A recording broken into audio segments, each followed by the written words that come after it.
સંસદના બંને ગૃહોમાંથી 142 સાંસદોને સસ્પેન્ડ કરવાના વિરોધમાં ભરૂચ જિલ્લા કોંગ્રેસ દ્વારા સ્ટેશન સ્થિત ડોક્ટર બાબા સાહેબ આંબેડકરની પ્રતિમા પાસે વિરોધ પ્રદર્શન કરવામાં આવતા પોલીસ સાથે ઘર્ષણ સર્જાયું હતું।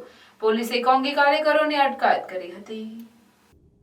સંસદના બંને ગૃહોમાંથી 142 સાંસદોને સસ્પેન્ડ કરવાના વિરોધમાં સમગ્ર રાજ્યમાં કોંગ્રેસ દ્વારા વિરોધ પ્રદર્શનનું આયોજન કરવામાં આવ્યું હતું, જેમાં ભરૂચ જિલ્લા કોંગ્રેસ દ્વારા સ્ટેશન પાસે આવેલ ડોક્ટર બાબા સાહેબ આંબેડકરની પ્રતિમા પાસે હાથમાં પ્લે કાર્ડ અને સૂત્રોચ્ચાર સાથે જિલ્લા કોંગ્રેસ પ્રમુખ પરિમલસિંહ રાણાની આગેવાનીમાં કોંગી કાર્યકરોએ ભાજપ સરકાર સામે સૂત્રોચ્ચાર કરી આ કૃત્ય આઘાતજનક અને લોકશાહીના પાયા પરના આકરા હુમલા હોવાના આક્ષેપ કરી વાતાવરણને ગજવી મૂક્યું હતું, જેના પગલે પોલીસ સાથે કોંગી કાર્યકરોનું ઘર્ષણ સર્જાવા પામ્યું હતું, જે બાદ પોલીસે કોંગ્રેસ પ્રમુખ સહિત અન્ય અગ્રણીઓ અને કાર્યકરોની અટકાયત કરી મામલો થાળે પાડ્યો હતો।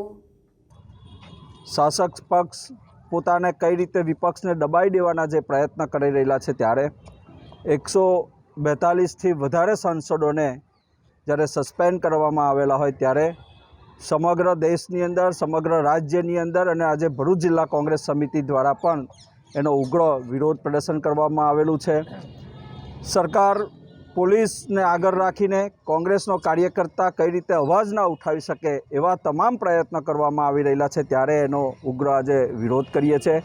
આવનાર દિવસની અંદર પ્રજાના પ્રશ્ન ઉઠાવવાનો કોંગ્રેસ પક્ષે નક્કી કરેલ છે કે દરેક પક્ષોને સાથે રાખીને ભાજપ સરકાર જે રીતે કરી રહેલી છે એની સામે કઈ રીતે દેખાવો કરે, ધરણા પ્રદર્શન કરે, આવનાર દિવસની અંદર અનેક કાર્યક્રમો કોંગ્રેસ દ્વારા કરવામાં આવશે। અને ઇતિહાસની અંદર પહેલીવાર 142થી વધારે સાંસદોને જ્યારે સસ્પેન્ડ કરવામાં આવેલા છે, ત્યારે કોંગ્રેસ પક્ષ દ્વારા સમગ્ર દેશની અંદર, સમગ્ર રાજ્યની અંદર, સમગ્ર જિલ્લા મથકોએ આજે વિરોધ પ્રદર્શનના કાર્યક્રમો યોજવામાં આવેલા હતા।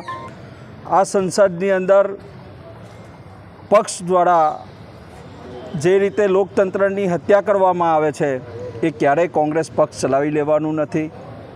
કોંગ્રેસના સાંસદો હોય, અન્ય પક્ષના સાંસદો હોય, જ્યારે પ્રજાના પ્રશ્નને ઉઠાવવાનું કામ કરતા હોય ત્યારે કઈ રીતે એને સંસદની બહાર કાઢી મૂકવા, સંસદની અંદરથી સસ્પેન્ડ કરી દેવાનું ભારતીય જનતા પાર્ટીનું જે કૃત્ય છે તેને સમગ્ર દેશ આજે વખોડી રહેલો છે। એના ભાગરૂપે આજે ગુજરાત પ્રદેશ કોંગ્રેસ સમિતિ દ્વારા પણ સમગ્ર ગુજરાતના જિલ્લા મથકો આજે વિરોધ પ્રદર્શનના કાર્યક્રમો યોજવામાં આવેલા હતા।